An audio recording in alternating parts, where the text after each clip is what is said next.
Let's break down 3 legends in the sales training industry, some of their teachings and how they apply to us today.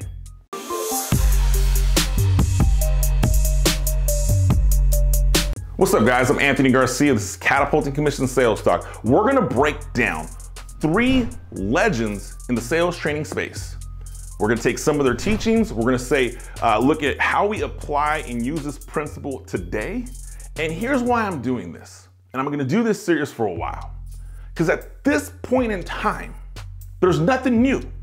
We're reinventing different things.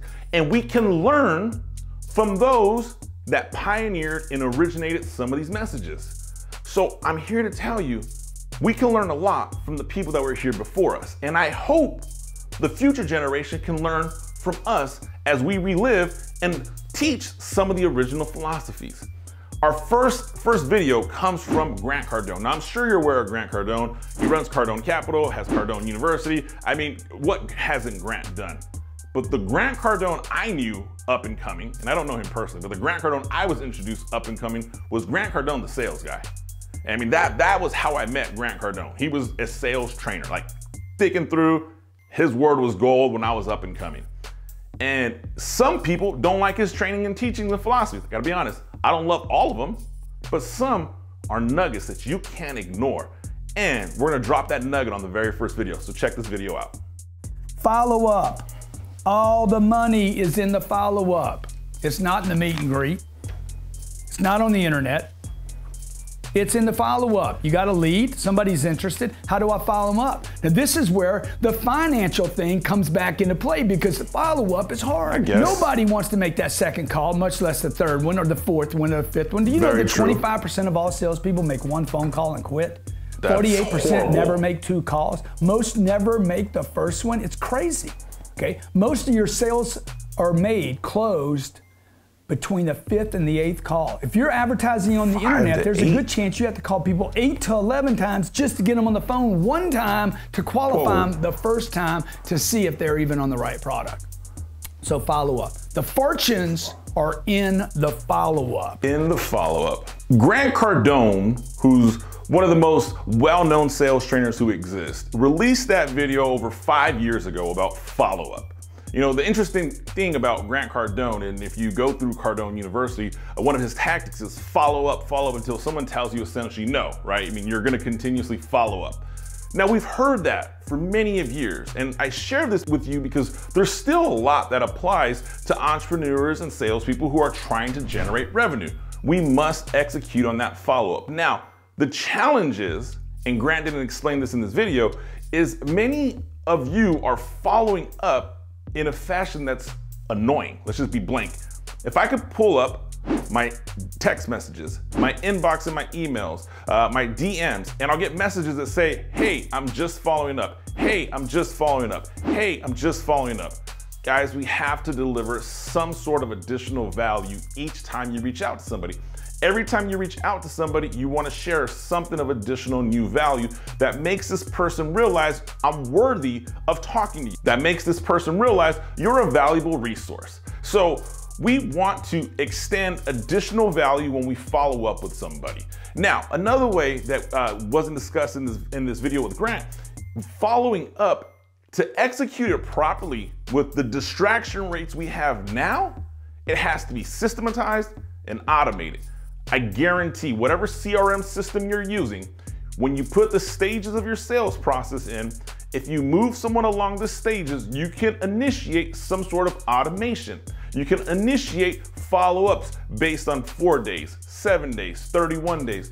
All of this can be automated through via email, text message, video message. It's a tool, it's out there, we can automate things. Now, here is where the top 1% separate themselves. The average entrepreneur and salesperson is gonna rely on the automations and the emails and the text messages. The top find a way to get in front of their prospect in additional time. Either a phone call, a FaceTime, an accidental run into, you stop by someone's office. They're finding ways to get in front of people. So great message by Grant that was 5 years ago, and I'm sure we can go find some other phenomenal sales trainers from many years ago saying the same thing. We have to follow up. Hey, it's a skill and you have to implement it right away. So in this next video, the legendary Chet Holmes goes through what the video's titled The Ultimate Sales Setup. Now, I want you to pay attention to the ultimate sales setup. And if you can pick up exactly what Chet is doing, I promise you, you've seen what he's doing in a digital platform. You just didn't realize it was taught by a very talented sales trainer that was teaching this many, many years ago. Let's take a look in here. Doctor, I want to show you the 5 most dangerous trends facing physicians like yourself. So let me go over these now. Doctor, in the past 10 years, what's happened with your income? Fair question. I don't know. It's actually stayed the same. It was 163,000 10 years ago. Today it's 164,000. And in that same period of time, has your expenses gone up? I think they have. Actually, they've gone up 33%. How about your workload? I think it's increased. Actually, it's doubled.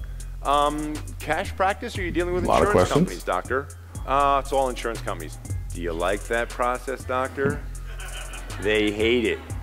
The respect you had used to be the #1 most respected profession just 16 years ago. Today, they are number 11. Sanitation workers are number 10. Poor doctors. Consumers turning in droves to alternative therapies, with or without you, doctor, from $46 billion 10 years ago to $460 billion without you, doctor. And by the way, do you know how much of that revenue is going through insurance companies?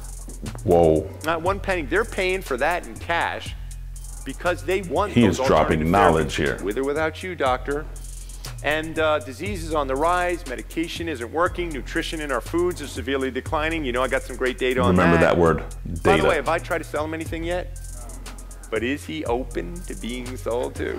Yes. He went from I'm not interested to I'm listening. Okay, now let's throw in a couple of, well, before we do, as you just saw, market data gets their interest. Say it again. It positions the product before you even offer it. It sets up the presenter as an expert beyond the doctor. It shifts the power. The one who teaches is the one who has the power. That's a good Builds greater credibility. How much of an expert are you in your market? The one who teaches has the power.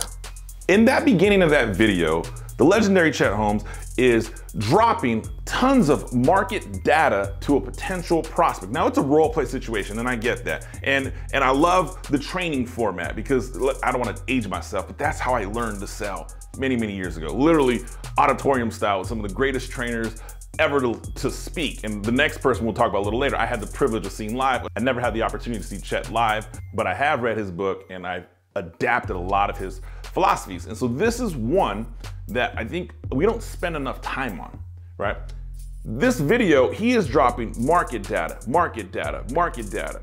It comes off to the untrained ear that he is just asking questions, which I'm not going to bash the sales trainers and say you have to ask the right questions, because there is some science to asking questions. But to the trained ear, he is leading his prospect on an emotional journey by dropping knowledge with questions that are backed by data that's relevant to the person he's speaking to. That process is called education-based selling, education-based marketing. It is what the arguably number one digital marketer of our time is Russell Brunson. And if you go through the ClickFunnels world, it has been education-based, various different approaches on getting people to funnel and change the way we look at traditional websites, which I think is genius. But at the core, I'm learning something, right? Russell taught me something many years ago. I joined a webinar. I watched the webinar. I've watched recorded webinars. I've downloaded ebooks. I'm learning something. And so if I learn from somebody, they now have the power to sell me something. That's it. So when you go out to sell your product or service, quit just selling it. No one wants to buy your product or service. They want to buy the solution to the problem that you made this big because you dropped a lot of knowledge on them backed by data. The best market data makes the best sale. If I was to tell you, you have a 95% chance of going blind by watching YouTube, and you love watching YouTube, but there's a 95% chance that you're gonna go blind. And If you go blind, it's gonna impact complete areas of your life. And the analysts are predicting that that number is gonna go from 95% to 99% within the next 10 years. Kind of scary, isn't it? However, there's a new technology out, and this new technology reduces that by 90%. Wanna hear more? That's it. Big problem, here's the solution. Do you wanna hear more? I'm not gonna have to sell you these magical glasses that reduce going blind by 95%. And I just made that up, right, for the context of the video. But the premise here with Chet Holmes is he's continuously dropping education that is relevant. He's dropping knowledge that the prospect is gonna care about. And then, as you spin that around, you talk about a solution without ever talking about your product or service. Now, I gotta be honest with you. Chet Holmes, his book, The Ultimate Sales Machine, was just re-released with some new additions added to it, made for a digital space. His daughter, Amanda Holmes, she's the CEO of the company. She came out, she put the new versions on the book, and I'll tell you what, there are some iterations in the book that are updated for really our time and our modern time of selling, and it is a game changer. There's a link in the description below. Go get that book. I guarantee you won't be disappointed in that. So, drop knowledge, market data, educate, don't sell. The best education makes the easiest sales. And we heard that many, many years ago. In the last guest expert video, we're gonna break down and talk about how it applies to us today, hits close to me, really close to me. The very first book I ever read outside, this is true, I'm kind of embarrassed to say, the very first book I ever read outside of a school assignment was Zig Ziglar's Secrets to Closing the Sale. I read it front and back, highlighted, put pencils on it, bought the audio CD, right? I mean, this is the time when there wasn't digital players, there wasn't, MP3s weren't even out yet. I literally bought the CD. Game changer of the book. So we're gonna listen to something here that you have heard before, right? The cost versus price conversation, and we're gonna show a little bit of what Zig talks about on the cost versus price, but it's not the takeaway I want you to take from this, because right now, it's a fair assumption that we all know the difference between cost and price. And if we don't, I can definitely break it down in a future video. But by the way, if you're liking this video thus far, do me a favor, smash that like button, hit subscribe, and let me know, is there another famous sales trainer or famous thought leader you'd love for me to break down some of their content? This is a new series we're doing on the Catapult to Commission show, so we're going through and seeing what have some of the greatest minds in front of me have done, released, and how does it apply to our time today. Now back to this. So Zig is going to break down, and I love Zig's voice, I love his presence, I love his energy, and I gotta be honest with you, I was very fortunate enough to hear him speak live. I took bazillion notes live and in person, and it was phenomenal, changed my entire life, and I'm gonna share some of this content with you right now. Price is still too high, then I would go to this one. Well, now let me ask you, are you concerned about the cost, the price, or is it the price that you're concerned about? And a lot of times they would say, well, what's the difference? Now, I would always use, and incidentally, the reason I moved to the board, and what I encourage you to do, anytime you see me use this board to illustrate a point, or use graphics to illustrate a point, that says to you that you need to be letting your prospect see you writing something when you're showing figures. And the reason is we've been conditioned to believe what we see and doubt what we hear. Game changer. Now, if they see it and hear it, see it as logic, hear it as emotion, you put the two together and you got a better chance of making the sale. So the prospect says, well, what do you mean? Is it cost or price we're concerned about? So now, I know you thought you were gonna listen to Zig talk about cost versus price. And here, we're gonna cut that in a real short 20, maybe 45-second snippet of cost versus price, right? The price is what I pay for something today. The cost is what's my cost of owning it. So if I want to buy something once, I'm going to pay for it. But if it's a cheap price and I'm buying a washing machine that's cheap and I'm always having to add repairs and technicians and service, the cost of that washing machine is significantly higher versus the cost of a quality washing machine that I don't have to fix. You could change that to be industry agnostic to your professional services, your pest control service, your video production, your agency model. Whatever it is, there's always a price versus cost analysis. Now that's not the takeaway I want you to take from here. This video is very old. I'm gonna argue it's probably 20 to 25 years old, maybe older. Zig Ziglar is telling this group many years ago to use a whiteboard to write down stuff, because what we see, we tend to believe more.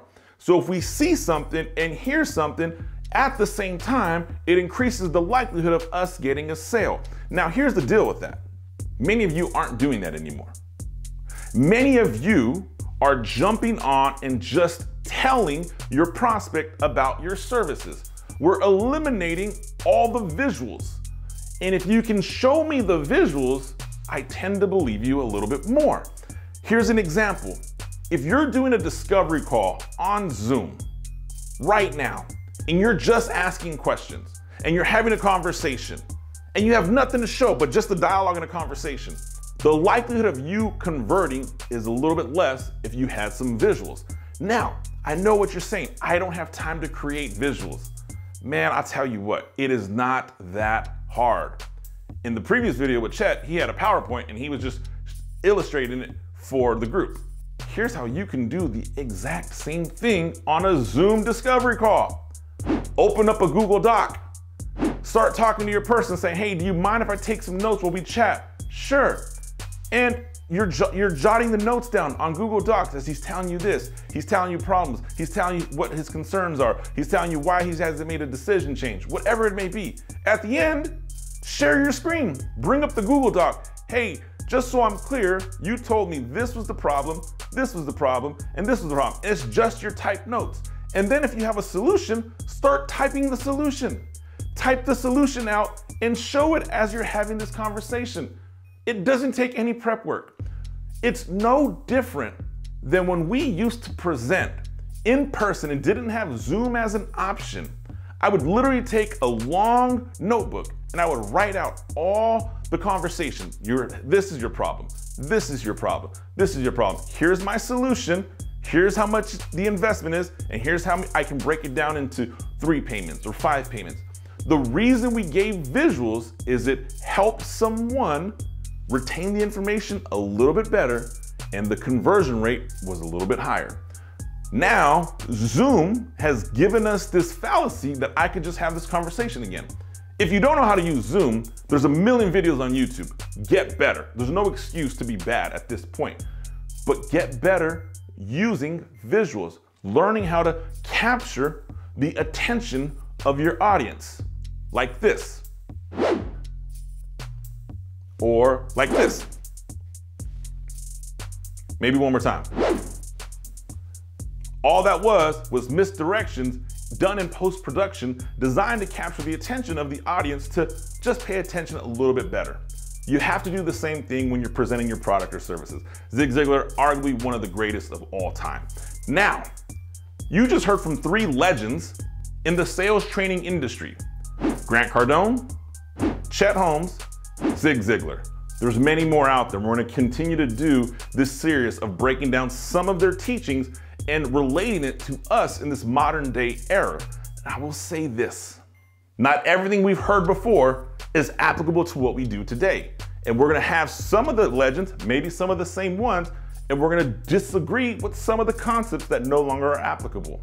Now, I got to be honest with you.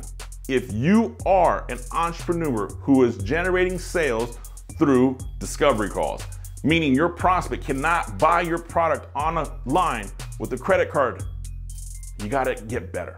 I've spoken to numerous marketing agencies that consistently say, I can scale your business. Your acquisition costs will be lower. I can get you booked calls for X amount price. Here's the problem. If you book a call with a potential customer for $5 or $5 million and you can't close it, it's the most expensive call ever. So get better on the skill of selling. Good marketing is only half the battle. Bad sales kills good marketing every day.